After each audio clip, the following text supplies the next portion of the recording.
Hello, I'm John Evans, a huge fan of J.R.R. Tolkien's Lord of the Rings, and his writings on Middle-earth, such as the Silmarillion and The Hobbit.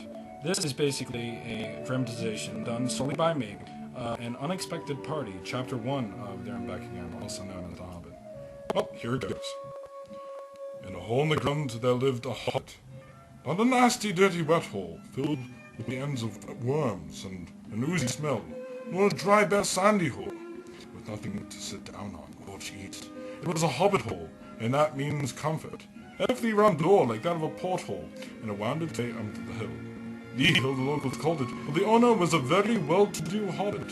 His name was Mr. Bilbo Baggins. What is a hobbit? Hobbits are, or were, a small folk.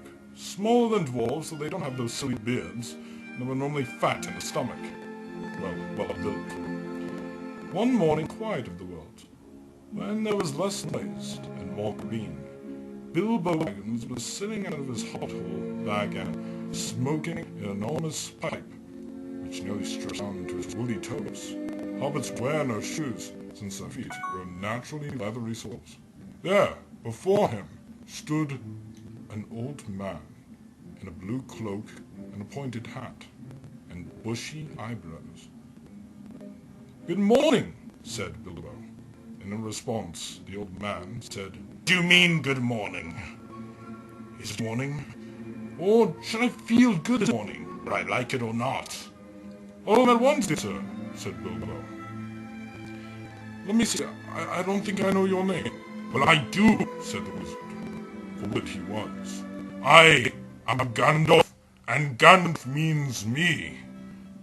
"Goodness gracious, not the wandering wizard, to make such excellent fireworks," said Bilbo. "I remember you. So many kind young lads and lasses going off into the blue." "Indeed, I'm glad you know of me, even if it's only my fireworks," said Gandalf. "I will give what you have asked for." Then Bilbo said, "Why, sir, I haven't asked you for anything." But Gandalf said, "Twice now you have. My pardon, I give it to you. I shall bring you along on an adventure I'm arranging." "An adventure," said Bilbo. "Those nasty, disturbing, comfortable things that make you late for supper." And so Bilbo fled into his house, not after inviting Gandalf to tea. Outside, Gandalf reached over to Baggin's front door and scratched a strange sign. A sign of a burglar.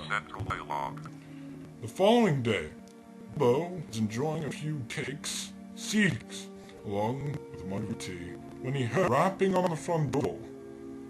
He opened, expecting to see Gandalf, but there were several dwarves. After a while, more came in, and they had strange names, such as Balin, and they would add, "At your service," or "Balin, at your service," "Fi at your service," "Kili at your service," and at last came Thorin Oakenshield, king of the dwarves, and he also with Gandalf, and another very large dwarf, who introduced himself as Bomber at your service. Shortly afterwards, the dwarves broke out into song. "Over the misty mountains cold, through dungeons deep and caverns old, we must away at break of day to seek the pale enchanted gold."